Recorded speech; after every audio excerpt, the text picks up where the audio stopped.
Bismillahirrahmanirrahim. Welcome to C2Re Academy and to this course Programming Fundamentals, and the course code is PF-1. This is part 2 of lecture number 2 module 1. My name is Hamza Khalid Putta, your instructor for this course. Let's get started and do a recap of what we have done so far. Lecture number 2 part 1 तक सो फार हमने ये देखा था कि computer हमारा binary language समझता है जिसको हम जीरोस एंड वन की ज़ुबान कहते हैं। As a person as a human being हम नेचुरल लैंग्वेज समझते हैं जिसके अंदर उर्दू इंग्लिश वगैरह आ जाती है। ना तो क्वेश्चन वाज कि एज ए पर्सन हम डिफरेंट लैंग्वेज बोलते हैं, हमारा कंप्यूटर डिफरेंट लैंग्वेज समझता है, तो हम आपस में कैसे कम्युनिकेट कर सकते हैं। एक तो तरीका यह है कि हम बाइनरी लैंग्वेज सीख लें। हमने फिर देखा कि बाइनरी लैंग्वेज मुश्किल है सीखना। फिर हमने कहा कि सेकंड अल्टरनेटिव के तौर पर हमने देखा कि हम ट्रांसलेटर्स यूज़ कर सकते हैं जिसके अंदर कंपाइलर, इंटरप्रेटर और असेंबलर हमने पढ़े थे। हमने फिर देखा कि कंपाइलर, इंटरप्रेटर या असेंबलर वो भी हमारी लैंग्वेज नहीं समझ सकते, तो फिर हमने कहा कि वो कौन सी लैंग्वेजेस समझ सकते हैं। हमने देखा कि वो या हाई लेवल लैंग्वेज समझते हैं या मिडिल लेवल लैंग्वेज को समझते हैं। हमने देखा कि हाई लेवल लैंग्वेज जो है उसका सिंटैक्स हमारी नेचुरल लैंग्वेज के क्लोज है। सिंटैक्स कहते हैं लिखने के तरीके को। तो फिर हमने कहा कि हम हाई लेवल लैंग्वेज को सीखेंगे। जो बंदा हाई लेवल लैंग्वेज को सीखता है या मिडिल लेवल लैंग्वेज को सीख लेता है in order to communicate with the computer, उसको हम कहते हैं प्रोग्रामर। आज हम देखेंगे कैसे हमारे ट्रांसलेटर्स जिनमें कंपाइलर, इंटरप्रेटर या असेंबलर हमारे हाई लेवल लैंग्वेज में लिखे हुए प्रोग्राम को लो लेवल लैंग्वेज में कन्वर्ट करते हैं। अपने हाई लेवल लैंग्वेज में लिखे हुए प्रोग्राम को लो लेवल लैंग्वेज में इन तीनों में से किसी भी एक तरीके को यूज़ करके कन्वर्ट कर सकते हैं, जिसमें कंपाइलेशन, इंटरप्रेशन एंड जिट आ जाता है, जिसको हम जस्ट इन टाइम कंपाइलेशन भी कहते हैं। डिटेल में हम इन टर्म्स को बाद में डिस्कस करेंगे क्योंकि कुछ प्री रिक्विजिट्स हैं जो कि आपको पता होना चाहिए, जो टर्म्स इसके अंदर यूज़ करते हैं और कैसे हमारा कंप्यूटर है उसको कैसे एग्जीक्यूट करता है, हमारे प्रोग्राम को रन करता है, वो हमें पता होगा तो हम इन चीज़ों को अच्छे तरीके से समझ सकते हैं। लेकिन in order to get the basic idea कि कंपाइलेशन क्या है, इट्स अ 2 लेवल प्रोसेस। इसमें क्या होता है कि सबसे पहले आप हाई लेवल लैंग्वेज से लो लेवल लैंग्वेज में आप अपने प्रोग्राम को कन्वर्ट किया जाता है और उसके बाद आपका जो प्रोसेसर है या सीपीयू है वो इसको एग्जीक्यूट या रन करता है।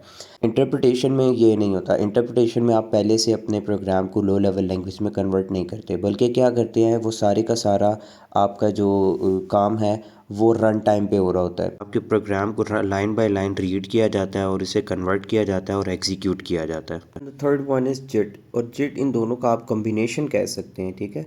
और ये कैसे इन दोनों का कॉम्बिनेशन मैं कह रहा हूँ ये इंशाल्लाह हम आगे जाकर देखेंगे, लेकिन उससे पहले हमें कुछ टर्म्स के बारे में क्लैरिटी होना बहुत ज़रूरी है, जिसका कि प्रोग्राम है, फाइल एंड फाइल एक्सटेंशन क्या होती है, and what is text editor and what is ID, integrated development environment, machine in terms of programming, source code, source file, object file, linker, machine code, executable files and bytecode.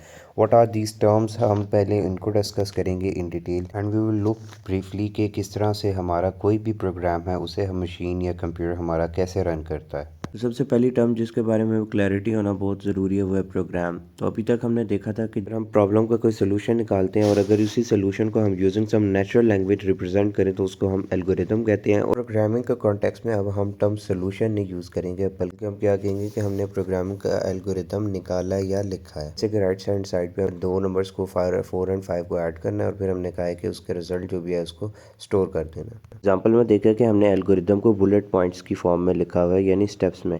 तो अगर वही algorithm हम किसी programming language को use करके represent करते हैं तो उसे हम प्रोग्राम कहते हैं। और प्रोग्राम क्या होता है, सेट ऑफ स्टेप्स का या इंस्ट्रक्शंस का मजमूआ होता है। वन अलहदा इंस्ट्रक्शन है, टू अलहदा है। और अगर हम हाई लेवल लैंग्वेज या मिडिल लेवल लैंग्वेज में प्रोग्राम को लिखते हैं तो उसे हम कहते हैं source code.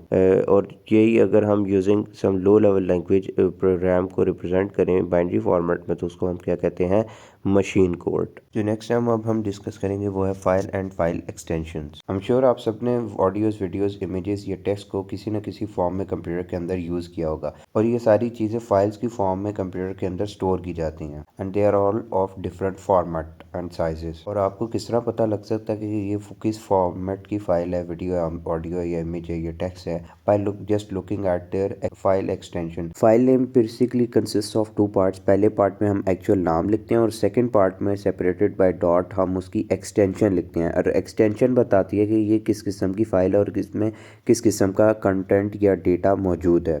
Most common extension जो हम यूज़ करते हैं डॉट टी टेक्स्ट के लिए, डॉट पी या डॉट जे इमेजेस के लिए, डॉट MP4 वीडियोस के लिए, इसी तरह और एक्सटेंशन है। The next term is text editors versus IDEs कहते हैं इंटीग्रेटेड डेवलपमेंट एनवायरनमेंट। दोनों बेसिकली टेक्स्ट फाइल्स को एडिट करने के लिए यूज़ होती हैं, लेकिन क्या है कि टेक्स्ट एडिटर्स क्या मदद करते हैं कोड को आसानी से लिखने के लिए, लेकिन अगर आप टेक्स्ट एडिटर्स का यूज़ करते हैं तो आप आसानी से उनको यूज़ करके कोड लिख सकते हैं। लेकिन इंटीग्रेटेड डेवलपमेंट एनवायरनमेंट जिसे हम आईडीज़ कह रहे हैं, ये बेसिकली डिज़ाइन होती हैं, ना सिर्फ आप कोड लिख सकते हैं बल्कि उसको कोड को टेस्ट कर सकते हैं, उसको प्रीव्यू देख सकते हैं कि किस तरह हमारा कोड आया, वो चल रहा है, सही चल रहा है, नहीं चल रहा। उसकी एग्जांपल्स हमारे पास विजुअल स्टूडियो आ जाती है, एंड्रॉयड स्टूडियो जिसमें हम एंड्रॉयड का एप्लीकेशंस बनाते हैं, एक्स कोड में हम iOS की एप्लीकेशंस बनाते हैं। Now the next term is source code. Source code क्या होता है? बेसिकली वो प्रोग्राम जो ह्यूमन रीडेबल फॉर्म में आप यूजिंग हाई लेवल लैंग्वेज या मिडिल लेवल लैंग्वेज लिखते हैं, उसको हम बेसिकली सोर्स कोड कहते हैं। और हमें ये भी पता है कि हाई लेवल लैंग्वेज या मिडिल लेवल लैंग्वेज में जो भी हम प्रोग्राम लिखते हैं as a natural language user हमें आसानी से समझ आ सकता है। Like in our example on the right hand side आप देख सकते हैं कि नंबर 1 नंबर 2 कोई नंबर्स हैं 4 और 5, उनको हमने सम किया और उनको प्रिंट कर दिया। तो हम बेसिकली लिखते कैसे हैं प्रोग्राम को? हम अपने किसी भी IDE को यूज़ करके या टेक्स्ट एडिटर को यूज़ करके अपना सोर्स कोड लिखते हैं, और उसके बाद वो सोर्स कोड सोर्स फाइल की फॉर्म में हमारे पास सेव हो जाता है। ये ज़रूरी नहीं कि जो प्रोग्राम हम लिख रहे हैं वो एक ही बहुत बड़ा सा सोर्स कोड होगा, बल्कि हम क्या कर सकते हैं अपने सोर्स कोड को डिफरेंट चंक्स में डिवाइड कर लेते हैं। जब हम अपने सोर्स कोड को डिफरेंट चंक्स में डिवाइड करते हैं तो एक से ज़्यादा हमारे पास सोर्स फाइल्स बन जाती हैं या बन सकती हैं। तो नेक्स्ट टर्म अब जो हम यूज़ करेंगे वो है सोर्स फाइल। सोर्स फाइल क्या है जी? वो फाइल जिसके अंदर आप अपना सोर्स कोड बेसिकली लिखते हैं, और वो उस फाइल की एक्सटेंशन डिपेंड करती है कि कौन सी आप हाई लेवल लैंग्वेज यूज़ कर रहे हैं। इन आर केस हम पाइथन यूज़ करें तो .py इज़ द एक्सटेंशन और program is basically the name of the file. This is how it looks like कि आपका सोर्स फाइल है प्रोग्राम .py, उसके अंदर आपने सोर्स कोड लिखा है। हमने पढ़ा था कि सोर्स फाइल को हम किस तरह एडिट कर सकते हैं यूजिंग सम टेक्स्ट एडिटर या IDE। तो जो टेक्स्ट एडिटर हम यूज़ करेंगे वो होगा VS कोड। तो VS कोड को यूज़ करके हमने अपने सोर्स फाइल ओपन की और उसको एडिट किया और एडिट करके सोर्स कोड लिखा था। Now the next term that we are going to hear quite often is object code. Object code basically क्या होता है कि आपको मैंने बताया था ज़रूरी नहीं कि आपका सोर्स कोड एक ही बहुत बड़े फाइल की फॉर्म में पड़ा हो, बल्कि क्या हो सकता है कि स्मॉल चंक्स में आपने अपने प्रोग्राम को डिवाइड करके डिफरेंट सोर्स फाइल्स बनाई हो। तो जब वो सोर्स फाइल आप उसको हाई लेवल लैंग्वेज से लो लेवल लैंग्वेज में कन्वर्ट करते हैं using compiler, compiler as a translator क्या करता है कि हमारे हाई लेवल लैंग्वेज में लिखे हुए कोड को लो लेवल लैंग्वेज में कन्वर्ट करता है, और हर एक सोर्स कोड के अगेंस्ट ऑब्जेक्ट कोड को जनरेट करता है, या हर एक सोर्स फाइल के अगेंस्ट ऑब्जेक्ट फाइल को जनरेट करता है। और जो ऑब्जेक्ट कोड होता है वो हमारा ऑब्जेक्ट फाइल की फॉर्म में हमारे पास सेव हो जाता है। ऑब्जेक्ट फाइल की एक्सटेंशन विंडोज़ में .obj होती है और लिनक्स में .o होती है। Now the next term is machine code. What is machine code? Basically सबसे पहले हमने देखा कि हमारा प्रोग्राम है यूजिंग IDE, हम उसको सोर्स कोड लिखते हैं। सोर्स कोड लिखने के बाद हम कंपाइलर को देते हैं, तो कंपाइलर हमारा हर एक सोर्स फाइल या सोर्स कोड के अगेंस्ट ऑब्जेक्ट कोड या ऑब्जेक्ट फाइल को जनरेट करता है। जब वो हमारी ऑब्जेक्ट फाइल या ऑब्जेक्ट कोड को जनरेट करता है यूजिंग दीज ऑब्जेक्ट फाइल्स, हम लिंकर के ज़रिए इन ऑब्जेक्ट फाइल्स को एक ही फाइल के अंदर कन्वर्ट कर देते हैं, जिसको हम कहते हैं एग्जी फाइल, जिसको हम एग्जीक्यूटेबल फाइल भी कहते हैं। और उस एग्जीक्यूटेबल फाइल के अंदर जो भी कोड पड़ा होता है उसको हम कहते हैं machine code. In order to understand कि इसे मशीन कोड ही क्यों कहा जाता है या बर्ड मशीन का प्रोग्रामिंग के कॉन्टेक्स्ट में क्या मतलब होता है, वो अब हम देखते हैं। हमारा कुछ टर्म्स के बारे में क्लैरिटी होना बहुत ज़रूरी है, जिसमें सबसे पहली टर्म क्या है? मशीन। जब भी हम मशीन का वर्ड यूज़ करते हैं हमारे दिमाग में कंप्यूटर या लैपटॉप आ जाते हैं, और कंप्यूटर या लैपटॉप हार्डवेयर एंड सॉफ्टवेयर के कम्बिनेशन को कहते हैं, जिसके अंदर हार्डवेयर के अंदर आपके मॉनिटर आ जाता है, CPU आ जाता है, उसके अलावा मदरबोर्ड, उसके बाद इनपुट आउटपुट पेरिफेरल्स आ जाते हैं, और सॉफ्टवेयर में आपके पास एप्लीकेशन सॉफ्टवेयर आ जाती हैं या सिस्टम सॉफ्टवेयर आ जाते हैं। लेकिन यहाँ पर क्वेश्चन ये है कि जब जब हम प्रोग्रामिंग के कॉन्टेक्स्ट में मशीन की बात करते हैं तो कभी भी हम ये वाला मतलब नहीं लेते, राइट। अब प्रोग्रामिंग के कॉन्टेक्स्ट में हम मशीन का से क्या मुराद लेते हैं, अब वो हम देखते हैं। प्रोग्रामिंग के कॉन्टेक्स्ट में हम मशीन को ऐसे डिफाइन करते हैं कि it's a combination of operating system plus CPU plus memory. इन तीनों के कम्बिनेशन से एक इन्वायरमेंट या एक प्लेटफॉर्म बनता है जहां पर हम क्या कर सकते हैं, अपने प्रोग्राम को रन कर सकते हैं। ये मतलब हम लेते हैं जब भी हम प्रोग्रामिंग के कॉन्टेक्स्ट में मशीन की बात करते हैं। और हम ये वाला मतलब क्यों लेते हैं, क्योंकि ये तीनों चीज़ें सबसे की रोल प्ले करती हैं हमारे प्रोग्राम को रन करने में। Now let's see these three terms in a bit detail. तो ऑपरेटिंग सिस्टम में हमारे पास विंडोज़ का ऑपरेटिंग सिस्टम आ जाता है, लिनक्स आ जाता है या मैक का आ जाता है। सीपीयू में सीपीयू का हम क्या कहते हैं, सीपीयू को हम प्रोसेसर भी कहते हैं, ठीक है। और प्रोसेसर किस किस के आ जाते हैं, AMD का आ जाता है या इंटेल का आ जाता है जो आप यूज़ करते हैं अपने।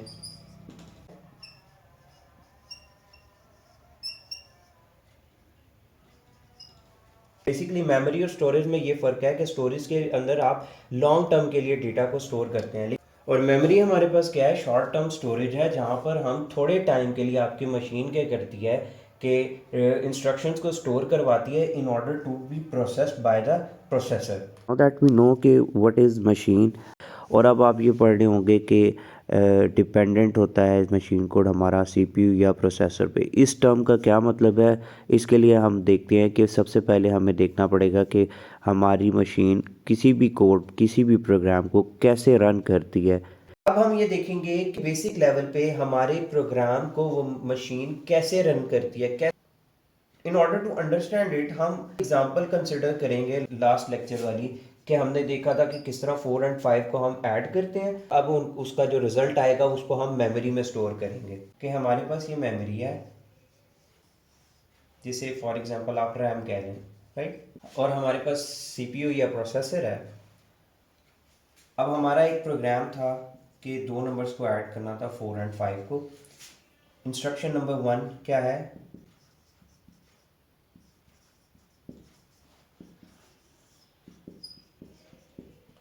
इस फॉर्म में हमारा ये इंस्ट्रक्शन जाके स्टोर होगी।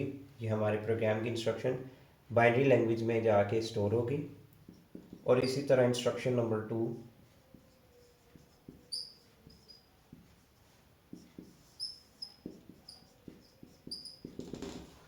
कि जो भी रिजल्ट आया है रिजल्ट को स्टोर कर दो, राइट।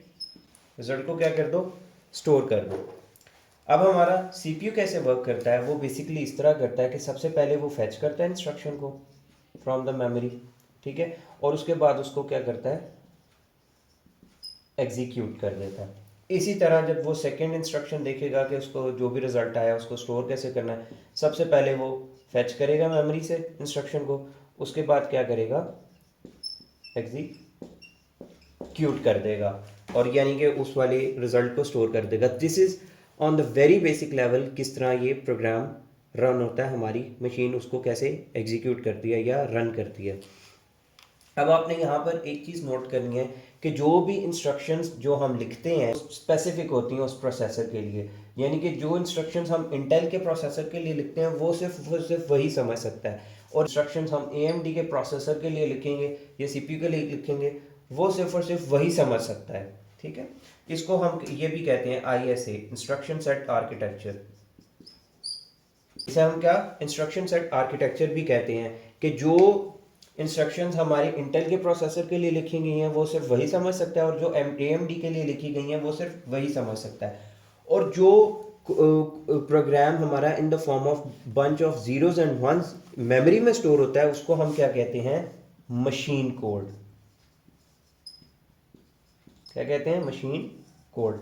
ये वाली आपने बातें ज़हन में रखनी है कि वो इंस्ट्रक्शंस जो हमारे प्रोसेसर के लिए लिखी गई हैं और वो हमारी मेमोरी में स्टोर हैं उसको हम क्या कहते हैं बाइनरी लैंग्वेज में, मशीन कोड। अब से मशीन कोड जनरेट कौन करता है, वो जो ट्रांसलेटर मशीन कोड को जनरेट करता है उसे हम कहते हैं कंपाइलर, राइट। कंपाइलर का आउटपुट हमेशा क्या होता है, मशीन कोड। अभी मैंने आपको बताया था कि जो प्रोग्राम हमारा in the form of instructions binary format में मेमोरी के अंदर पड़ा होता है, उसको बेसिकली हम क्या कहते हैं, मशीन कोड कहते हैं। ठीक है, अब हम ये नहीं कहेंगे इंस्ट्रक्शन 1 इंस्ट्रक्शन 2, नहीं, हम कहेंगे वो जो बाइनरी फॉर्मेट में इंस्ट्रक्शंस हमारे मेमोरी में पड़ी है उसको हम क्या कहेंगे, मशीन कोड। जो मशीन कोड होता है वो आपका डिपेंडेंट होता है दो चीज़ों पे, राइट, आपके प्रोसेसर पे भी डिपेंडेंट होता है यानी सीपीयू पे, और दूसरा आपके ऑपरेटिंग सिस्टम पे भी डिपेंडेंट होता है। वो मशीन कोड, वो जो